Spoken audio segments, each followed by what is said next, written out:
Hello YouTube and welcome to this video. आज की इस वीडियो में हम बात करने वाले हैं विंडोज़ फॉर्म में जो पैनल्स होते हैं उनके बारे में।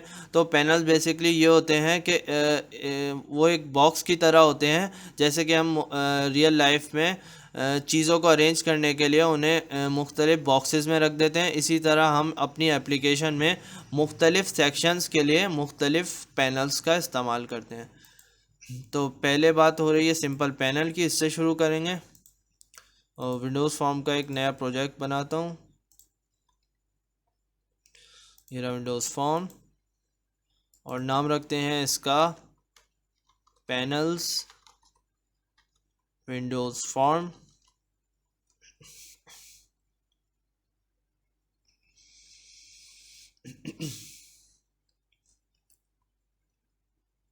तो ये आ गया हमारा फॉर्म। अब इसके टूल बॉक्स में जाके हम पैनल को सर्च कर सकते हैं। ये रहा पैनल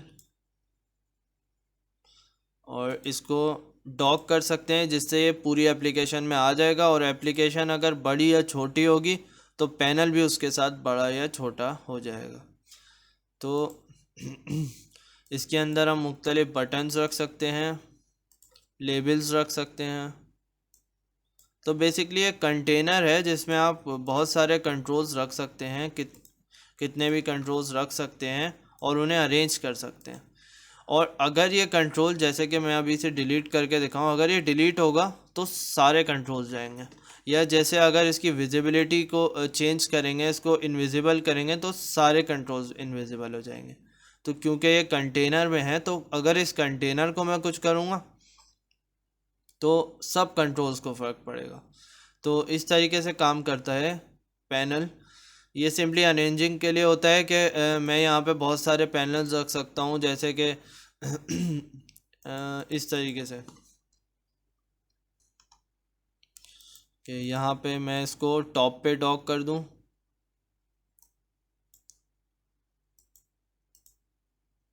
तो ये मेरा मेन्यू की तरह टॉप पे आ जाएगा, यानी ये मेरे बटन्स हैं, इनको मैंने टॉप पे डॉक कर दिया। और फिर एक और पैनल में ले सकता हूँ।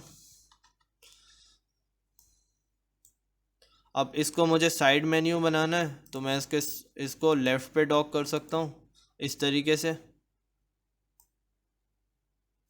और अगर मैं चाहता हूँ कि ये पूरे में आए, तो इसको पहले मैं अनडॉक कर देता हूँ। तो अब ये पूरे में आ रहा है इस तरीके से। और इसको दोबारा टॉप डॉक कर सकते हैं। तो मुख्तलिफ़ चीज़ों को मुख्तलिफ़ तरीक़ों से इनको डॉक कर सकते हैं। एक और जो डॉकिंग का तरीका है वो ये है कि इसको यहाँ पे डॉक टू पेरेंट कंटेनर कर दें। इससे जितना बचा है उसमें डॉक हो गया। वही चीज़ यहाँ पे फिल लगाने से भी हो सकती है, यानी इस बीच वाले को दबाएंगे तो ये जितनी एप्लीकेशन में इसने जगह घिरी होगी उतनी घेर लेगा। अब मैं क्या कर सकता हूँ, मैं इनके बैकग्राउंड कलर चेंज कर सकता हूँ, जिससे पता चले कि कौन सा कंट्रोल कौन सा है।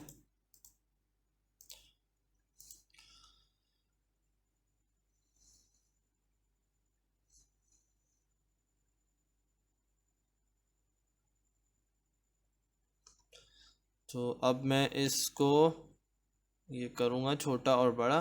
तो आपको ये अंदाज़ा हो रहा है कि किस तरीके से पैनल्स काम करते हैं, कि ये एक टॉप डॉक हुआ हुआ है, एक लेफ़्ट डॉक हुआ हुआ है। और इसको भी मैं मुख्तलिफ़ तरीके से और तरीके से मैनिपुलेट कर सकता हूँ।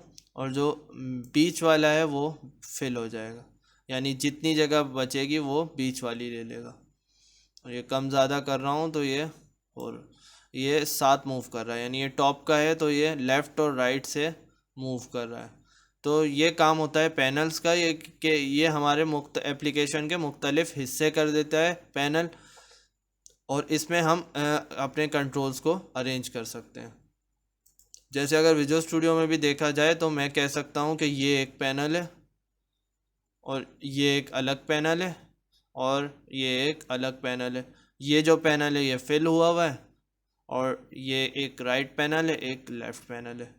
अब जैसी प्रोग्रामर की सोच होगी वो उस हिसाब से बनाएगा। वो चाहे तो इस पूरे को एक पैनल कंसिडर कर सकता है, इसको अलग कर सकता है, या इस पूरे को एक और इस पूरे को एक एक पैनल समझ सकता है, तो जैसी प्रोग्रामर की मर्जी हो। अब आते हैं अपने अगले पैनल की तरफ, जो कि है फ्लो लेआउट पैनल। तो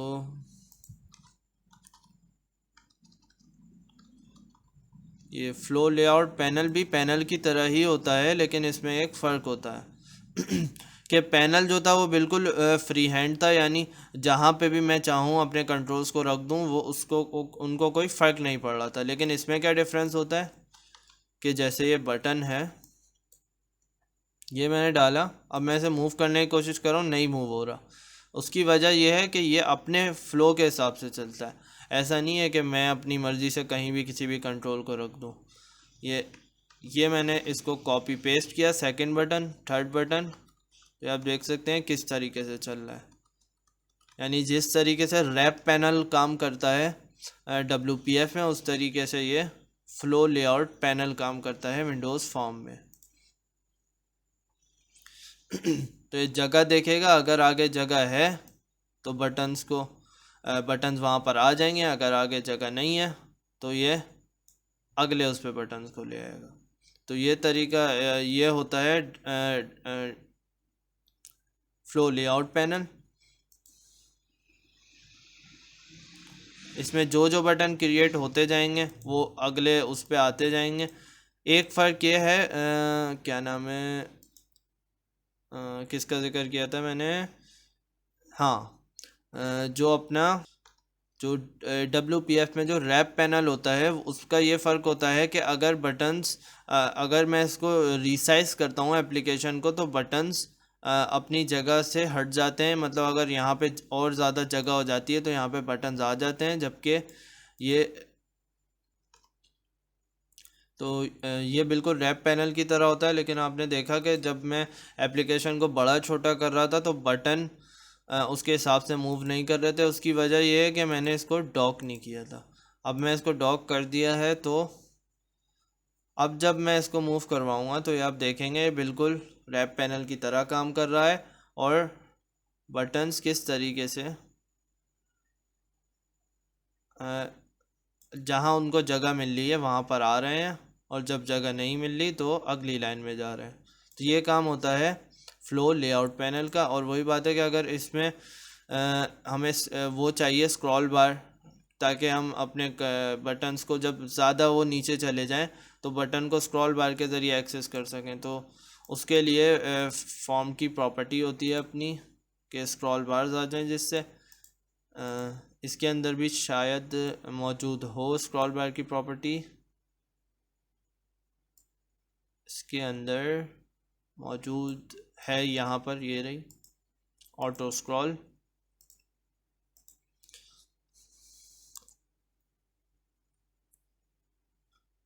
तो अब जब मैं इसको करता जाऊँगा छोटा, ये देखें यहाँ पे स्क्रॉल आ गया, तो इस तरीके से। और जब मैं बड़ा कर दूंगा, अब स्क्रॉल की ज़रूरत नहीं है, तो स्क्रॉल खुद ही गायब हो गया। तो इस तरीके से काम करता है हमारा फ्लो लेआउट पैनल। अब अगला जो है हमारा टेबल लेआउट पैनल है। ये WPF के ग्रिड की तरह होता है एग्जैक्टली।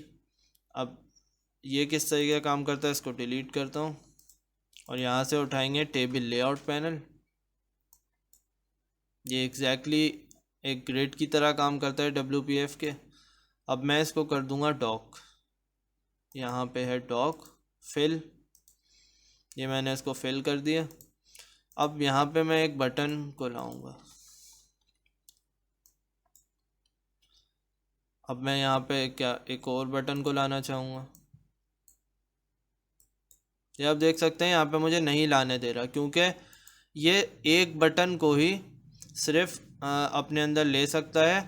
अब दूसरा बटन मैंने यहाँ रख दिया, अब यहाँ पे मैं तीसरा बटन रख सकता हूँ और यहाँ पे मैं एक चौथा बटन रख सकता हूँ, और बटन की मेरे पास गुंजाइश नहीं है। तो बेसिकली यहाँ पे क्या हो रहा है कि ग्रिड जो है, अब ये मैं इसको यहाँ मूव भी नहीं कर सकता क्योंकि एक ग्रिड की तरह काम करता है। तो एक बटन जब इसमें एक कंट्रोल आ गया तो दूसरे कंट्रोल की गुंजाइश नहीं है एक सेक्शन में। सेक्शन या बॉक्स जो भी कह लें इसको। अब अगर मैं चाहता हूँ कि ये जो बटन है ये पूरे इस सेक्शन को मतलब इसमें फिल हो जाए पूरे सेक्शन में, तो मैं इसको भी डॉक कर सकता हूँ और इस तरीके से फिल, इस तरीके से मैं बाकी सारे बटन्स को भी फिल करूँगा। और अब मैं एक चीज़ करके दिखाऊंगा कि मैं इसका साइज़ कर रहा हूँ छोटा इस एप्लीकेशन का। अब मैं करूँगा इसको स्टार्ट, तो ये रहे हमारे बटन्स। अब मैं इसको करूँगा रीसाइज। तो ये आप देख सकते हैं कि बटन्स जो हैं वो एप्लीकेशन के साथ बड़े हो रहे हैं, और जब मैं इन्हें छोटा कर रहा हूँ तो ये एप्लीकेशन के साथ छोटे हो रहे हैं, और एक जो अपना टेबल स्ट्रक्चर है उसे बरकरार रख रहे हैं। तो सेम WPF ग्रिड भी इसी तरीके से काम करती है कि अपना स्ट्रक्चर, टेबल स्ट्रक्चर बरकरार रखती है अपने रॉज और कॉलम्स का, और इसी तरीके से टेबल लेआउट काम करती है। यहाँ पे आप कॉलम्स ऐड कर सकते हैं, ये रहा नए कॉलम, और उसके साथ रॉज भी ऐड कर सकते हैं। इस तरीके से ये नई रॉ आ गई, इसके अंदर नए कंट्रोल्स आ जाएंगे। और फिर एडिट रॉज और कॉलम में जाके इसका साइज़ दे सकते हैं कि मुझे सब 50-50 में डिवाइड करने हैं, तो यहाँ पे मैं 50% कर दिया, इसको भी 50 कर दिया, चौथी रो को, कॉलम को। अब ये देख सकते हैं यहाँ पे इक्वली कॉलम डिवाइड हो चुके हैं, जबकि रॉज इक्वली डिवाइड नहीं है।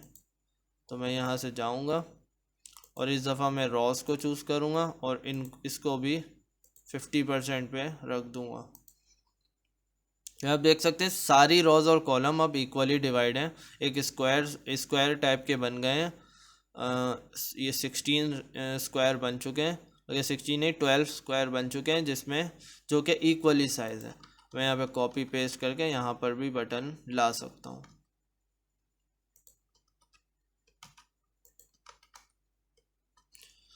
ये पेस्ट कर रहा हूँ तो ये नीचे एक रॉ बना दे रहा है।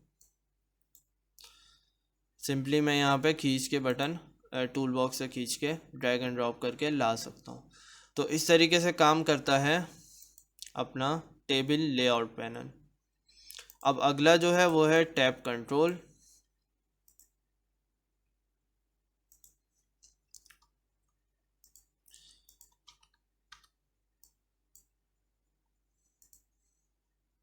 इसको सबसे पहले डॉक कर दूंगा।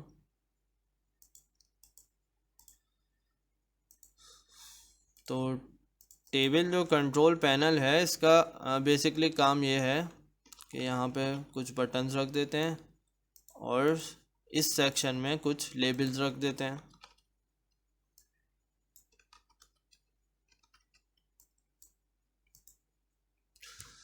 अब ये सिंपल सेक्शन बन गए जिनको मैं इन ऐप में विज़िट कर सकता हूँ, यानी ये वाला सेक्शन खोल लिया, ये वाला सेक्शन खोल लिया, इस तरीके से मैं कर सकता हूँ। और अगर मैं चाह रहा हूँ इस बटन को दबाने से ये टैब्स चेंज हो, तो वो मैं इस तरीके से कर सकता हूँ कि पहले तो एक और टैब यहाँ पे रख लेंगे। अब बटन 2 को दबाने से टैब 2 पे जाना चाहिए। इसको डबल क्लिक किया तो बटन 2 का इवेंट बन गया। इसके अंदर लिखेंगे tab control dot selected index equals to, ये जो हमारे मुख्तलिफ हैं इनको कहते हैं टैब पेज 1, टैब पेज 2, या प्रॉपर्टीज़ में भी लिखा होगा, ये इनके नाम है। ये टैब कंट्रोल जो है ये पूरे टैब कंट्रोल को कहते हैं, और ये जो है जैसे कि ये टैब कंट्रोल 1 है, ये इनके भी मुख्तलिफ नाम होते हैं जो कि इस तरीके से दिखाएगा। ये दिखा रहा है टैब पेज 3, ये 2 पे आए, अब ये दिखाएगा टैब पेज 2। तो बेसिकली ये पैनल्स हैं जो कि कनेक्टेड हैं, या ये बेसिकली दो कंट्रोल्स को ज्वाइन करके बनाया गया है। यानी ये एक तरह से बटन्स हैं जो कि इन पैनल्स को मूव करवा रहे हैं, यानी कि पहला बटन दबाया तो दूसरा पैनल खुल गया, दूसरा बटन दबाया तो एक दूसरा पैनल खुल गया। तो इस तरीके से ये एक जॉइन करके एक टैब कंट्रोल बनाया हुआ है।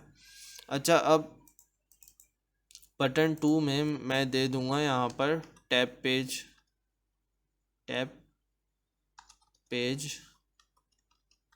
2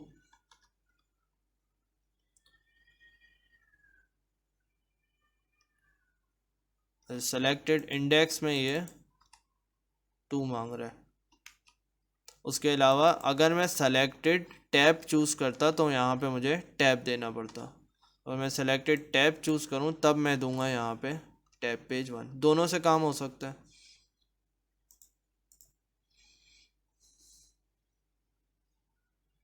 अब मैं जब इस बटन 2 को दबाऊंगा तो ये टैब पेज 2 खुल गया। तो इस तरीके से आप अच्छी तरीके से मैनेज कर सकते हैं। अगर आपको मल्टीपल पेजेस बनाने हैं अपनी एप्लीकेशन में तो ये टैब कंट्रोल ज़्यादा काम का है। अगर आप पैनल से काम करेंगे तो प्रॉब्लम होगी। उसके अलावा अगर आप ये चाहते हैं कि ये मैन्युअली जो यूज़र है सिर्फ इन बटन्स को दबा के चेंज कर सके टैब को, लेकिन इस तरह क्लिक करके नहीं कर सके, तो आप एक काम ये कर सकते हैं कि इसको डॉक से हटाएं। पहले यहाँ पे क्लिक करें जिससे टैब कंट्रोल आ जाता है, यानी ये पूरा टैब कंट्रोल। इसको फिल से हटाएं। अब क्या करें, पहले तो इसको इस तरीके से बड़ा कर दिया। अब इसको थोड़ा और ऊपर ले गए तो ये टैब जो पेजेस हैं ये छुप जाएंगे। अब क्या करें,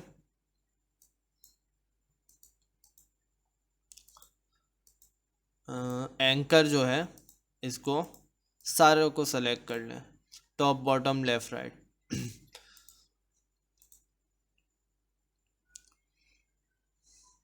अभी आप देख सकते हैं बिल्कुल एक नॉर्मल एप्लीकेशन लग रही है। बड़ा करूं मैं चाहे छोटा करूं नॉर्मल एप्लीकेशन लग रही है, लेकिन ये मैंने 2 दबाया तो ये सेकंड पेज आ गया, यानी वो जो दबाने के थे टैब पेज वो छुप गए। तो इस तरीके से भी आप कर सकते हैं जैसे कि एप्लीकेशन की रिक्वायरमेंट हो। अब उसके बाद आता है स्प्लिट कंटेनर, जिसको मैं बिल्कुल भी इस्तेमाल नहीं करता, लेकिन शायद आपको फ़ायदा लगे या आप इस्तेमाल करो। वैसे तो मैं ना रिकमेंड करता हूँ ना इसको ख़ुद इस्तेमाल करता हूँ। तो स्प्लिट कंटेनर बेसिकली ये है कि इसके अंदर 2 पैनल्स दिए गए हैं। ये बेसिकली इसलिए इस्तेमाल हो सकता है कि अगर आपको लेफ़्ट पे कोई मेन्यू बनाना हो और राइट पे कोई मेन्यू बनाना हो, और साथ में ये जो है ये इस वक्त वर्टिकल हुआ है, इसको हॉरिजॉन्टल भी इस तरीके से कर सकते हैं और इसकी लेंथ भी चेंज कर सकते हैं। इसका बेसिकली सिर्फ एक फ़ायदा है जो कि मैं बता सकता हूँ। टैब कंट्रोल क्योंकि हमने हटा दिया तो इसलिए ये इसका एरर दे रहा है। अब इसका जो एक फ़ायदा है वो ये है कि इसको एप्लीकेशन के साथ बड़ा छोटा कर सकते हैं। यानी मैं इसका कलर चेंज करके दिखाऊं, इस वाले पैनल का हम कलर रख देते हैं रेडिश और इस वाले का समथिंग ब्लू, कोई सा भी ब्लू रख देते हैं। ये देख सकते हैं कि ये मैं पैनल्स को चलती हुई एप्लीकेशन में इनकी लेंथ चेंज कर सकता हूँ। तो बस एक यही मुझे इसका फ़ायदा नज़र आता है, बाकी ये बहुत एक कंफ्यूजिंग टाइप की चीज़ है और मैं इसको रिकमेंड नहीं करता। और आम तौर पे बहुत कम ऐसा होगा कि आपको ऐसी एप्लीकेशन चाहोगे जिसमें इस तरह पैनल्स को मूव करना पड़ेगा, लेकिन अगर आप ऐसी कोई एप्लीकेशन बना रहे हैं जिसमें काम आएगा तो ज़रूर इस्तेमाल करें।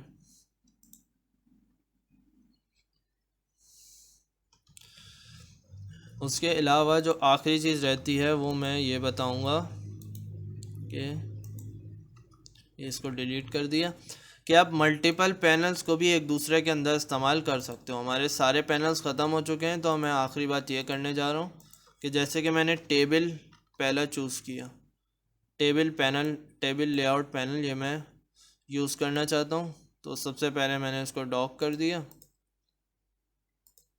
अब मैं क्या कर रहा हूँ कि मैंने बताया कि पैनल ये जो टेबल लेआउट पैनल होता है इसमें सिर्फ एक ही कंट्रोल आता है। जैसे कि एक बटन है तो अब मैं यहाँ पे चाह रहा हूँ कि मैं मल्टीपल बटन रखूँ। वो मैं कैसे कर सकूँ? मैं चाह रहा हूँ यहाँ पे 4 बटन रखूँ। कॉपी किया, पेस्ट, नहीं आया, नहीं आ रहा। 4 बटन चाह रहा हूँ मैं यहाँ रखना। तो सिंपली मैं क्या करूँगा, मैं थोड़ी जुगाड़ करूँगा। मैं इस टेबल पैनल लेआउट के अंदर, क्योंकि इसमें बोला है सिर्फ एक कंट्रोल आ सकता है, तो मैं सिर्फ एक कंट्रोल रखूँगा। वो कौन सा रखूँगा? मैं इसके अंदर पैनल रख दूँगा और इसको टॉक कर दूँगा। अब क्या है, अब मैं इसके अंदर ज़्यादा बटन्स रख सकता हूँ। ये आप देख सकते हैं कि अब मैं इसके अंदर ज़्यादा बटन्स रख सकता हूँ। लेकिन जब मैं अब इसको बड़ा करूँगा तो क्या होगा? नॉर्मली तो सारे कंट्रोल्स बड़े होने चाहिए बटन, लेकिन ऐसा नहीं होगा। बल्कि जब मैं इसको बड़ा करूँगा तो ये जो ब्लू बॉक्स है ये बड़ा होगा, लेकिन बटन्स अपनी जगह रहेंगे। उसकी वजह ये है कि बटन्स पैनल के अंदर है, टेबल लेआउट के अंदर नहीं है। तो इस वजह से बड़ा सिर्फ ये पैनल हो रहा है, बल्कि ये सारे बटन्स नहीं हो रहे। तो इस तरीके से मुख्तलिफ़ जगहों पे इनकी कॉम्बिनेशन यूज़ करके आप इनसे फ़ायदा उठा सकते हैं। वो जब आप एप्लीकेशन बना रहे होंगे तो उसके डिज़ाइन के हिसाब से यूज़ करेंगे पैनल्स और उनकी कॉम्बिनेशन यूज़ करेंगे। मेरा बताने का मकसद ये था कि आप ज़रूरी नहीं है कोई एक पैनल यूज़ करें, बल्कि एक से ज़्यादा पैनल भी यूज़ कर सकते हैं एक दूसरे के अंदर, या एक दूसरे के सामने भी यूज़ कर सकते हैं। अगर ये मतलब डॉक नहीं हो तो यहाँ से अगर मैं डॉक हटा दूँ तो एक दूसरे के साथ भी यूज़ कर सकते हैं। जैसे कि ये एक पैनल है, यहाँ पे मैंने ऐसा ही एक और पैनल भी रख दिया और भी बहुत सारे पैनल रख दिए। तो इस तरीके बहुत सारे पैनल भी यूज़ हो सकते हैं जिस तरीके से रिक्वायरमेंट हो सॉफ्टवेयर की। तो आज की वीडियो के लिए इतना ही। अगर वीडियो पसंद आया तो ज़रूर लाइक कीजिए और चैनल को ज़रूर सब्सक्राइब कीजिए। सी यू नेक्स्ट टाइम।